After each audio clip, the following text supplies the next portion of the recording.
నమస్తే పటాస్ న్యూస్ కి స్వాగతం. చలో మరి అల్టి పటాస్ ని షేర్ చేసుకుందాం. హెడ్లైన్స్ అయితే చూద్దాం. భూమి లేని పేదోళ్లకు 12,000 డిసెంబర్ 28న ఇస్తారట పైసలు.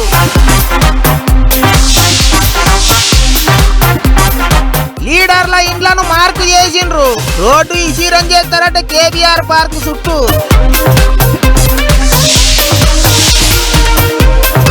పాత సీఎం అడ్డాల సైకిల్ పార్టీల జోరు. నీటి సంఘాల ఎలక్షన్లలో దుమ్ము లేపిండ్రు.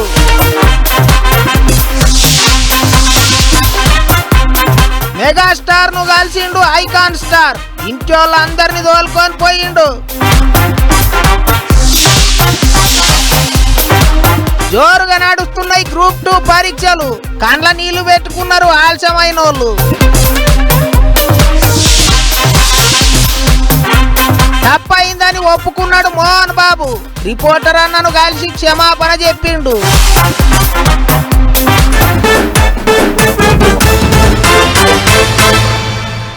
ఆగో ఈగో అనుకుంటేనే తెలంగాణలో షై పార్టీలు గద్దెనికి ఏడాది అయిపోయింది.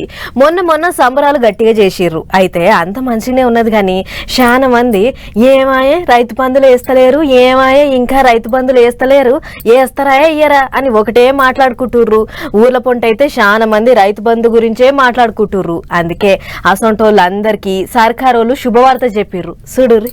రైతు భరోసా సంబంధించి కూడా పంటను పండించడానికి రైతులకు ఇచ్చేటువంటి ప్రోత్సాహాన్ని కూడా సీరియస్ గా అమలు చేయాలని ఈ రాష్ట్ర ముఖ్యమంత్రి యావత్ మంత్రిమండలి మొత్తం కూడా చాలా స్పష్టంగా నిక్కచ్చిగా ఉంది.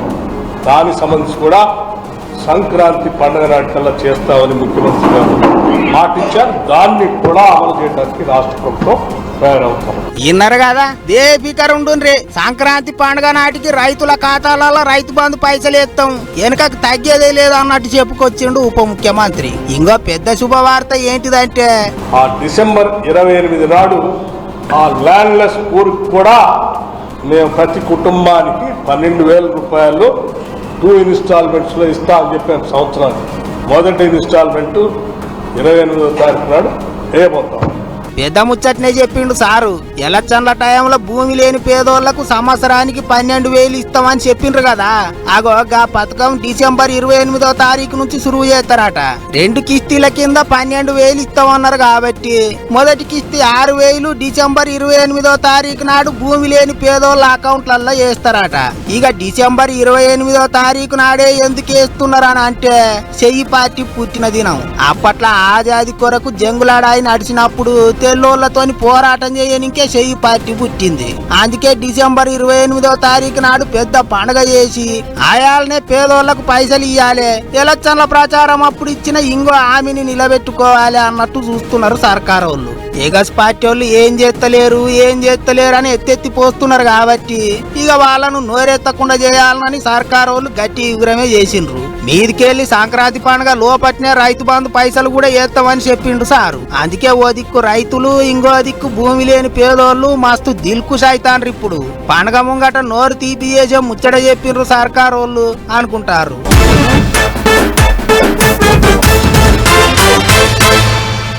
అవ్వ కావాలి బువ్వ కావాలి అంటే ఎట్లయితది? ఏదో ఒకటి ఇడిచిపెట్టుకోవాలి అన్నట్టే ఉన్నది ఇప్పుడు సర్కారోళ్ళ వ్యవహారం. అభివృద్ధి కావాలంటే మరిగా అక్కడక్కడ కొన్ని ఇళ్ళు కూలుతాయి, భూములు పోతాయి, ఓర్చుకోవాలి అన్నట్టే చేస్తుర్రు.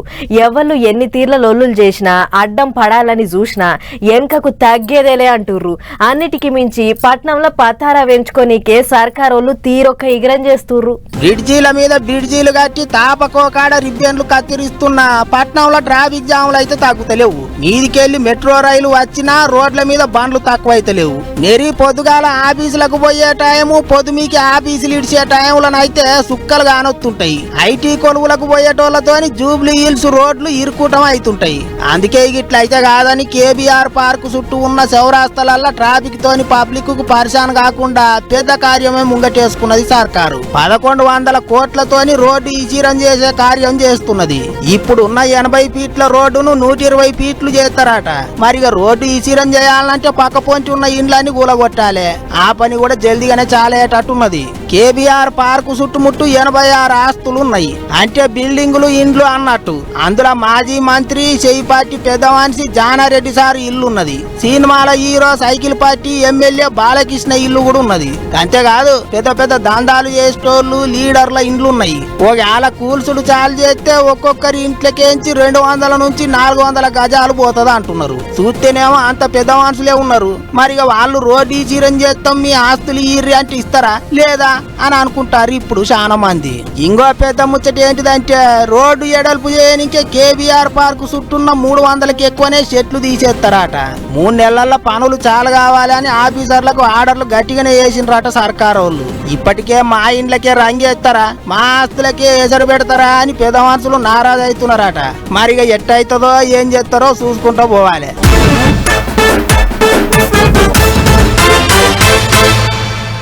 ఇది నా అడ్డ, అది నీ అడ్డ అని అంటుంటారు చాలా మంది. కానీ టైం మంచిగా లేకపోతే నెత్తి మీద రాతలు, చేతులు ఉన్న గీతలు మారిపోతుంటాయి. అసొంటిది అడ్డ మారదా? అన్నిటికీ మించి రాజకీయాలలోనైతే అధికారంలో ఉన్నోళ్ళదే హవా నడుస్తుంటది. చిన్న ఎలక్షన్లైనా పెద్ద ఎలక్షన్లైనా అన్నిట్లో వాళ్ళే గెలుస్తుంటారు.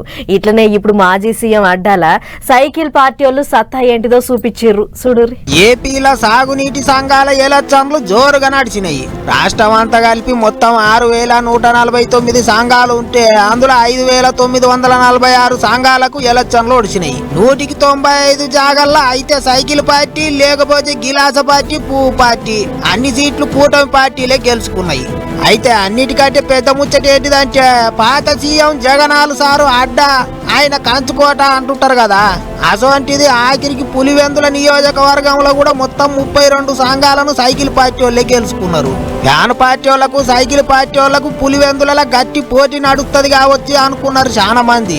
కానీ పాత ముఖ్యమంత్రి ఊరోళ్ళు సైకిల్ పార్టీకే ఓటేసిండ్రు. ఇక నీటి సంఘాలు అని అంటే ఏంటియో అనుకునేరు. ప్రాజెక్టుల కింద పెద్ద పెద్ద చెరువులు, కుంటల కింద ఉండే చేన్లు, చెలకలకు నీళ్లు ఇచ్చేటప్పుడు అందరికి న్యాయం జరిగేటట్టు, ఎవళ్లకు అన్యాయం జరగకుండా ఉండేటందుకు కొంతమంది పెద్ద మనుషులతో నీళ్ళ సంఘాలను ఏర్పాటు చేసిండ్రు సర్కారు వాళ్ళు. వెనకటి సంది వస్తున్నాయి ఈ సంఘాలు.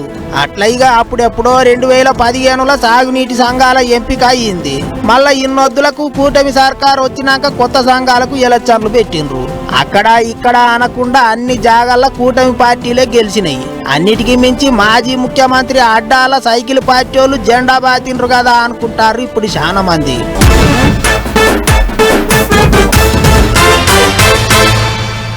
సినిమాల హీరో రౌడీలను పొల్లు కొడుతుండని లేనిపోని కేసులు పెట్టి జైలు లేపిస్తారు రౌడీగాళ్ళు. ఇక హీరోని ఇడిపియనీకే అలా ఇంటోళ్ళు, లాయర్ల చుట్టూ తిరుగుతుంటారు. అదంతా సినిమాల. కానీ ఎంత పెద్ద హీరో అయినా రియల్ లైఫ్ లో అట్లా కాదు. ఎంత పెద్ద హీరో అయినా బరాబర్ జైలు లేచుడే అని అంటుర్రు సర్కారోళ్ళు. అగో అట్టనే అయ్యింది అల్లు అర్జున్ అన్నకు కూడా.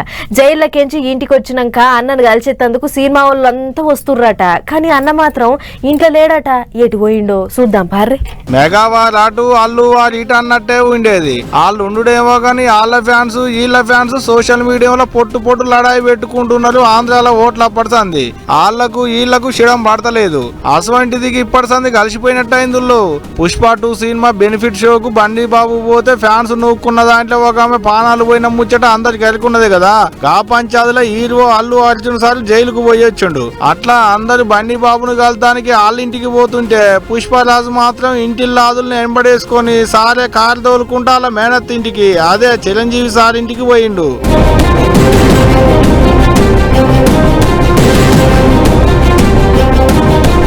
ఇట్లా అల్లుడు రాగానే పాయలం కొద్దిగా హత్తుకొని కంట నీళ్ళు పెట్టుకుంది మేనత్త. ఎంతైనా అన్న కొడుకు కదా, ఆ మాత్రం పాయలం ఉంటుంది దియ్యేది. ఇక ఇల్లు దేవులాడుకుంటూ వస్తే కాదంటారా, చిరంజీవి సార్ సుత పాయలంగానే దగ్గరికి తీసుకుంటాట. ఓ గంట సేపటి దానిక పక్క పోయింటి కూర్చోబెట్టుకొని గా కేసు ముచ్చట్లేంది అనేది అన్ని చెప్పుకుంటారట ఇద్దరు. ఆటంకగా కేసుని ఏం చేద్దాం, ఎట్టెట్ట చేద్దాం అనేటిదంతా మాట్లాడుకున్నాట. ఇంకో పెద్ద ముచ్చట ఏంటంటే పుష్పరాజు కేసును చూసేది కూడా చిరంజీవి సార్ వల్ల సొంత లాయరేనట. గమ్మత్ ఏంటంటే అల్లు అర్జున్ బాబు మేనత్ భర్త ఇంటికి పోయిండని రాష్ట్రం అంతటా టీవీల ముంగట కూర్చొని చూస్తుంటే రామ్ చరణ్ మాత్రం ఏడగానరాలే. సరే తీయలి, ఆయనకేం పనుందో మరి. ఇక చిరంజీవి సార్ ఇంటికేంచి చక్కగా వాళ్ళ తమ్ముడు నాగబాబు సార్ ఇంటికి పోయిండు. ఇక లోపల ఏమేం మాట్లాడుకురో తెలియదు కానీ ఇక కేసు గురించే మాట్లాడి అనుకునేది బయట ఉన్న వాళ్ళు అనుకుంటున్నాం ముచ్చట. గిట్లా వాళ్ళ దాంట్లో వాళ్ళు మంచిగానే మందలు ఇచ్చుకున్నారు, మాట్లాడుకున్నారు కానీ ఫ్యాన్స్ తోనే వచ్చింది అసలు నెత్తి నొప్పి అంతా. మా హీరో గొప్ప అంటే మా హీరోనే గొప్ప అని ఉట్టిగానే బట్టలు చింపుకుంటారు. గా ఫ్యాన్స్ చేయంగానే ఇవాళ ఐకాన్ స్టార్ ఆ మాపంతా జైలు ఉన్నది మరి. అయినా క్లైమాక్స్ లో ఆళ్ళు ఒక్కటేరా నాయన, నడుమిట్లా మీరెందుకు ఇట్లా సిచ్చులు కాంచుకుంటారు? ఉత్త పుణ్యానికి బీపీలు పెంచుకోకూరి చాలా ఏం చెప్తున్నా.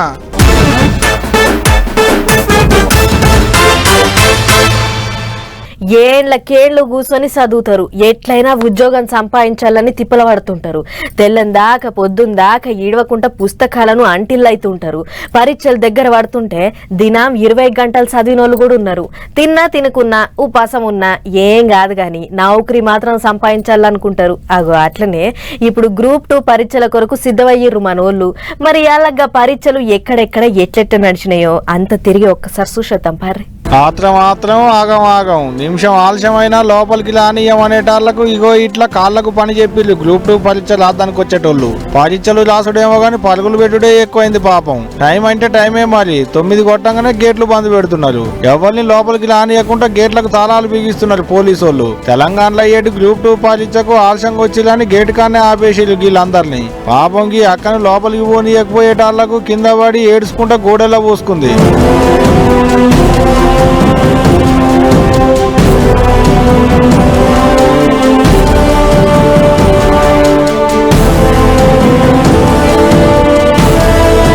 ఏండ్ల కమానంకేంచి చదివినాం సారు, ప్లీజ్ సారు అని ఎంత బదిలాడినా ఏం లేదు.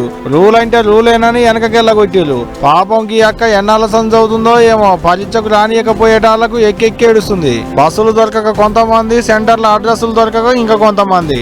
ఆలస్యమైందని పోలీసు వాళ్ళు దండాలు దశకాలు పెట్టి బదిలాడుతున్నా పంపిస్తారని పరీక్షలు రాద్దానికి వచ్చిన వాళ్ళు చాలా మంది దానిక పరీక్షలు రాయకుండానే వెనకకు మళ్ళీపోయారు. 2022లో జరిగిన నోటిఫికేషన్ తర్వాత 4 పోస్ట్పోన్మెంట్స్ తర్వాత జరుగుతున్న ఎగ్జామ్స్ కాబట్టి పిల్లలకి ఎలాంటి అసౌకర్యం లేకుండా అన్ని రకాల ఫెసిలిటీస్, అన్ని రకాల సౌకర్యాలు, అట్లాగే అన్ని జాగ్రత్తలు తీసుకుంటున్నాం. సో రిజల్ట్స్ కూడా అతి త్వరలోనే, అంటే రికార్డ్ టైంలో 2 to 3 months లోనే రిజల్ట్ ఇచ్చే కూడా కృషి చేస్తాం. ఈ ఎగ్జామ్ రాయడం అంటే తెలంగాణలో తమ మీద తన నమ్మకం పెట్టుకొని, వ్యవస్థ మీద నమ్మకం పెట్టుకొని రావాల్సిన పరీక్ష తప్ప ఇది ఎక్కడో ఏదో జరుగుతుందని ఆందోళనతో రాసేది కాదు. ఇట్స్ ఎంజాయబుల్ ఎక్స్పీరియన్స్ లాగా ఉండే విధంగా తీర్చిదిద్దే ప్రయత్నం చేస్తున్నాం. ఇట్లా ఎందుకు లేటుగా వచ్చిందని అడిగితే ఒక్కొక్కరిది ఒక్కో గోస. యాళ్లకు బస్సులు దొరకలేదని, ఆటోలు అందలేదని, సెంటర్ల అడ్రస్లు దొరకలేదని, దూరం ప్రయాణంకి ఏం చూస్తున్నామని ఎవరు తిప్పలాలది. కొంతమంది బాలింతలు చలికి బుడ్డ పొల్లగాలను సంకనెత్తుకొని వస్తున్నారు సెంటర్ల కాడికి. ఈ అక్క అయితే వాళ్ళ ఇంటి ఆయన చేతుల బుడ్డ పిల్లని పెట్టి పరీక్ష రాదానికి పోయింది సెంటర్ లోపలికి. పాపం ఈ అక్క నడిచేతందుకు కూడా సోపతి లేకున్నా చిన్నగా వస్తున్నది పరీక్ష రాద్దామని. నౌకరు చేయాలని ఆపోచన మరి. గిట్లా వికలాంగులను బండ్ల మీద ఎక్కించి లోపలికి పంపిస్తున్నారు పోలీసార్లు. మొత్తానికైతే ముందుగా వచ్చిన వాళ్ళు పురుసత్తుగా నెంబర్లు చూసుకున్నారు, లోపలికి పోయిళ్ళు. గానీ ఇగో ఇట్లా ఆలస్యంగా వచ్చిన వాళ్ళ తిప్పలే చిన్నగా లేదు మరి. అటు బతిలాడి ఇటు బతిలాడి ససేమీలు అనేటాళ్లకు చేసేదేం లేక వెనకకు మళ్ళీ ఇంటి ముఖం పట్టిరు. అయినా ఒక్క నిమిషం ఆలస్యమైనా లోపలికి రానియమని అధికారులు ముందడికేంచే చెప్తూనే ఉండే కదనే అన్న. ఇంకో గంట ముందుగా వెళితే కాకపోయిందా అని కొంతమంది అంటుంటే ఒక్క నిమిషంతోనే అంతా పోయిందా? ఏండ్ల కమ్మానంకించి చదువుకున్నోళ్ళు నౌకర్లు చేయాలని వాళ్ళకు కూడా ఉంటది. లోపలికి పోనిస్తే ఏం బాయే అని ఇంకొంతమంది. ఎవరికి దోసినట్టు వాళ్ళు మాట్లాడుతున్నారు. కానీ వాళ్ళు మాత్రం ఏం చేస్తారు తీయాలి. సర్కారు వాళ్ళు వేసిన ఆర్డర్లే వాళ్ళ కాయిదాలు మరి. వాళ్ళు చెప్పినట్టే వీళ్ళు చేయాలి. మొత్తానికైతే ఉరుకులు పరుగులు, ఏడ్సుడు, తూడుసుడు, బతిలాడు, బాధపడుతో తొలతనాడు గ్రూప్ 2 పరీక్షలు అయితే ఓడిచినాయి. మరి రెండో నాడు ఎట్ట నడుస్తుందో చూడాలిగా. మన సంపద మనకే దక్కాలే, మన ఆస్తులు మనకే ఉండాలి. ఎవడో వచ్చి మన చెట్లు నరుకుతాము, ఎక్కడి నుంచో వచ్చి మన సంపద దోసుకొని పోతాము అని అంటే ఎట్లా అని మొన్న deputy CM Pawan Kalyan sir ఢిల్లీకి పోయి మరీ షికాయత్ చేసి వచ్చిండు. ఏపీలో పుష్పరాజులతోని పెద్ద పరిశాన్ అవుతున్నది, ఎర్ర చందనం ఎత్తుకపోతుర్రు, పక్క రాష్ట్రాలోళ్ళు అమ్ముకుంటుర్రు అని గట్టిగానే మాట్లాడిండు సారు. అందుకే కావచ్చు మన ఆఫీసర్లు ఇప్పుడు మస్తు గట్టిగా పనిచేస్తుర్రు. చూడుర్రు ఏం చేసిర్రు.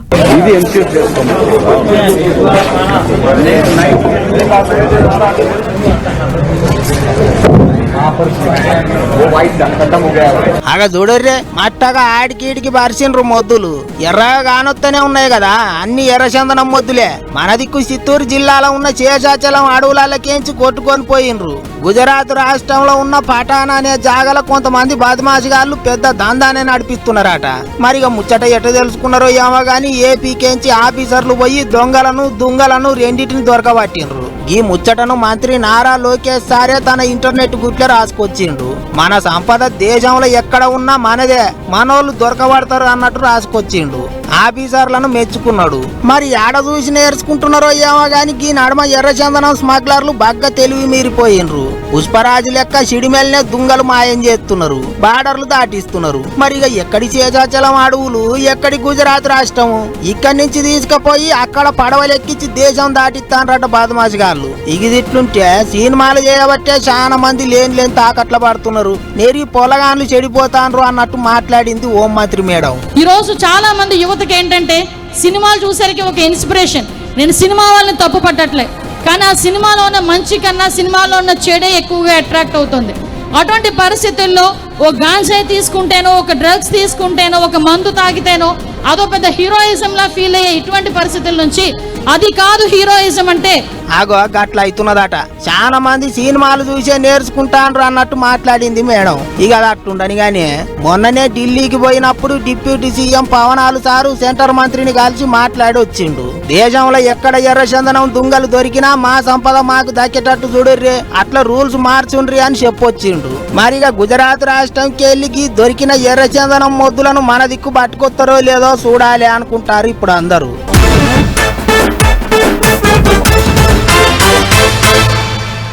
అందరూ పుష్ప 2 సినిమా చూసిర్రా? ఎక్కడ పుష్ప మంజు ఆలలో ఇలా గాళ్ళుంటే ఇంకెక్కడ పుష్ప ఎక్కడ చూసుడు. మా హీరోను అన్యాయంగా తీసుకుపోయి అడ్డమైన కేసులో ఇరికిచ్చిర్రు. ఇగో ఎవ్వళ్ళు అడిగినా గిదే మాట. కానీ హీరో సార్ అరెస్ట్ అయినా జైలుకు పోయినా టాకీస్లలో సినిమా మాత్రం నడుస్తూనే ఉంటది కదా. అభిమానులు బాధపడుకుంటా మా హీరోకు కలెక్షన్లు రావాలని పోతుంటే ఇంతమంది వినోదానికి పోతుర్రు. అగో అట్లా పోయిన కొంతమంది హాస్టల్ పొల్లగాళ్ళ ముచ్చటోటి పట్టుకొచ్చినాము చూడుర్రి. సిమ్మ చీకటి దయ్యాలు తిరిగే యాళ్ళ గుంపుకు గుంపు వస్తుర్రు చూసిర్రా? ఇగో గీళ్ళ ముచ్చటే ఇప్పటిదాకానే చెప్పింది. గీళ్ళంతా రంగారెడ్డి జిల్లా షాద్ నగర్ లోన గవర్నమెంట్ హాస్టల్లో చదువుకునేటి ఆడిపోలగాళ్ళు. మరి పుష్ప సినిమా చూడాలని బుద్ధి పుట్టినట్టున్నది. ఎవ్వళ్ళకి చెప్పకుండా పుష్ప 2 సినిమాకు పోయిర్రట. ఆగ ఎమ్మడెవల్లో పెద్దవే ఉన్నది, ఎవ్వళ్ళకి చెప్పకుండా పోయిర్రు అని అంటారేంది అని గరంగా కుర్రి. ఆమెగా హాస్టల్లో పనిచేసేటామె గాని వార్డెన్కు చెప్పాలి కదా. మరి పొద్దుకల 6ంటికి సినిమా పడుతుందని 5ంటికే హాస్టల్ కించి బయటికి వచ్చి మాపటీలి 10:30కు హాస్టల్ కు పోయిర్రట. గమ్మత్ ఏందంటే హాస్టల్ వార్డెన్ అడిగినాం పొమ్మన్నదని ముచ్చట్లు చెప్పి అలా పనిచేసేటోళ్లను ఎమ్మడేసుకొని సినిమాకు పోయిర్రట. కానీ నాకు ఆ ముచ్చటే తెలియదనేటిది వార్డెన్ మేడం అంటున్న ముచ్చట. నడి మధ్య రాత్రి ఇంట్లో సిమ్మ చీకట్ల ఆడిపోలగాళ్ళంతా వస్తుంటే చూసినోళ్ళు వీడియోలు తీసి సోషల్ మీడియాలో పెట్టేటాళ్లకు గింత భయం లేకుంటే ఎట్లా అని పొలగాళ్ళని తిడుతుర్రు. హాస్టల్లో కావాలుండేటోళ్లను పొట్టు తిడుతుర్రు. ఆయన పొలగాళ్ళు కూడా భలే ముదుర్లున్నారు తీయుర్రి. ఆమెకేమో చెప్పలేదు, కానీ వీళ్ళకేమో చెప్పినము పొమ్మన్నదని ముచ్చట్లు చెప్పిర్రు. మరి చూడాలి ఏమైతుందో గాని వీళ్ళు చేసిన పనికి వాళ్ళ నౌకర్లు చేసేటోళ్ళ కొలువులే పోయే కథ అయింది పొర్రి.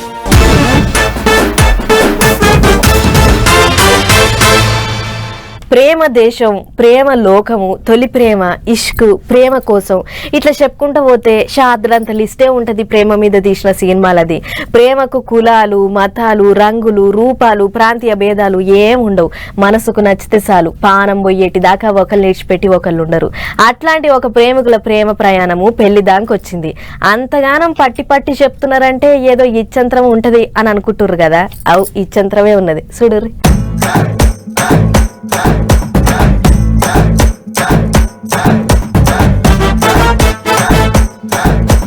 వారేవా ఏమన్నా డాన్సులా ఏమన్నా స్టెప్పులా. వీళ్ళిద్దరు పిల్లగాడు చూస్తుంటే పిల్లగాడు మనోన్ లెక్కనే ఉన్నాడు గాని పిల్లనే బయట దేశాలకించి పట్టుకొచ్చినట్టున్నారు అనుకుంటారు కదా.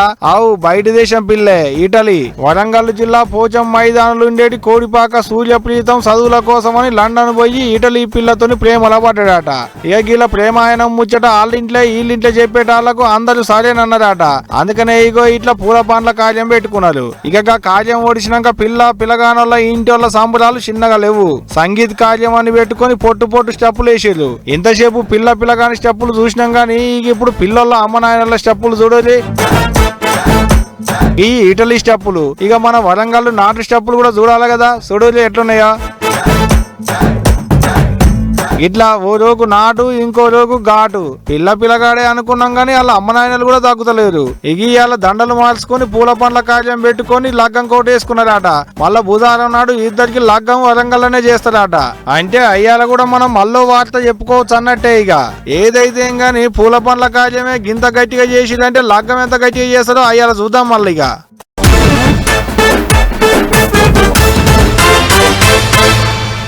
ఇగిన్ని చిట్కు పుట్టుకు ముచ్చట్లున్నాయి, చూసేద్దాం పారి ఫటాఫట్ దనదన్. పెదరాయుడు పెత్తనాన్ని నిలబెట్టుకుండు. మొన్నోపాలి కోపంలో మైకు గుంజుకొని ఇలేకరన్న నెత్తి బల కొట్టిన ముచ్చట యాదుకున్నదే కదా. అంతా నిమ్మలబడి కోపం చల్లారినాక నెత్తి బయలు దావకాండ్లున్న ఇలేకరి కాడికి పోయి కలిసి వచ్చిండు. పక్క పోయింటి పెద్ద కొడుకు విష్ణన్న కూడా ఉన్నట్టున్నాడు కదా. నాయన పోయి మందలిస్తుంటే నవ్వుకుంటా చూస్తున్నాడు. దావకాండ్లున్న ఇలేకరి రంజిత్ ఎంబడి కూర్చొని మాట్లాడిండట. నా కొడుకులు చేసిన ఆగానికి కోపం తట్టుకోలేక గిట్ల కొట్టిన తమ్మి ఏమనుకోకు, నాదే తప్పని చేతులు పట్టుకొని బదిలాడిండట మోహన్ బాబు సారు. అంతేగా కాదు, వాళ్ళ ఇంటి వాళ్ళందరినీ దగ్గరికి తీసుకొని నాదే తప్పని చెప్పిండట. కొట్టిండనేటి కోపం రంజిత్ అన్నకి ఇంకా తగ్గలేదట్టున్నది. నువ్వు తప్పని చెప్పాల్సింది నాకు కాదు, మా ఇలేకర్లందరికీ అని అనేటాళ్లకు రాష్ట్రంలో ఉన్న ఇలేకర్లందరికీ క్షమాపణలు చెప్పిండట పెదరాయుడు. అందుకనే అంటారు కదా, ఒంటి మీద పడ్డ దెబ్బ నోటి నుండి జారిన మాట తిరిగి రాదని. గట్ల కోపంలో బీపీ పెంచుకొని ఒక్క దెబ్బ కొడితే చూడు ఎంత పని అయిందో అనుకుంటునికి ముచ్చట చూసిన ఆయన అభిమానులు. అయినా గట్ల కొట్టేటందుకంటే ముందుగాల ఓపాలి, వెనక ముంగట ఆలోచన చేసే కింద దిగజారే అవసరం ఉండకపోవు కదా సారు అనుకుంటున్నటకి ముచ్చట తెలిసిన జర్నలిస్టులు. ఏదైతే గాని మొత్తానికైతే పెద్ద మనిషి తన తప్పు తెలుసుకుంటూ అనుకుంటున్నాట ఈగింత మంది. మంచి ముచ్చటే తీరి ఆఖరికైనా అసలు తప్పు తెలుసుకున్నాడు పెద్ద మనిషి. 1, 2, 3, 4, 5 ఇట్ట ఈడికేంచి ఆడిదానక ఓ 22 లారీలున్నాయి. ఏపీకేంచి తెలంగాణకు దొంగతనంగా ధాన్యం పట్టుకొస్తుంటే ఖమ్మం జిల్లా నేలకొండపల్లి పోలీసులు అడ్డం తిరిగి పట్టుకున్నారు. మరి మన కాడికి ఎందుకు పట్టుకొస్తున్నారు? వాళ్ళ కాడ అమ్ముకుందానికి లేదా అంటే ఎందుకు లేదు, మాగున్నది. కానీ మన కాడ సర్కారులు ఈ నడుమ సన్నోట్లకు బోనస్ ఇస్తున్నాం అనేటాళ్లకు ఇగింత ఎక్కువ వస్తుంది అనేది వాళ్ళ ఆలోచన కావచ్చు. సరే గట్ల రైతులు అమ్ముకుంటే వాళ్ళకింత బాయిదా ఏడుదని ఏం బాధ ఉండకపోవు. కానీ నడుమిట్ల రైతుల కాంచి ఐటీకి బాగు చేరుకొని దళారులు చేస్తున్న ఉద్దరకం ఆయే. ఇక పట్టుకోకుంటే ఊకుంటారా, ఆగకుంటే ఊకుంటారా? పట్టుకుని అయితే పట్టుకున్నారు కానీ మరి చూడాలా ఏం చేస్తారు ఇక ఆఖరికి.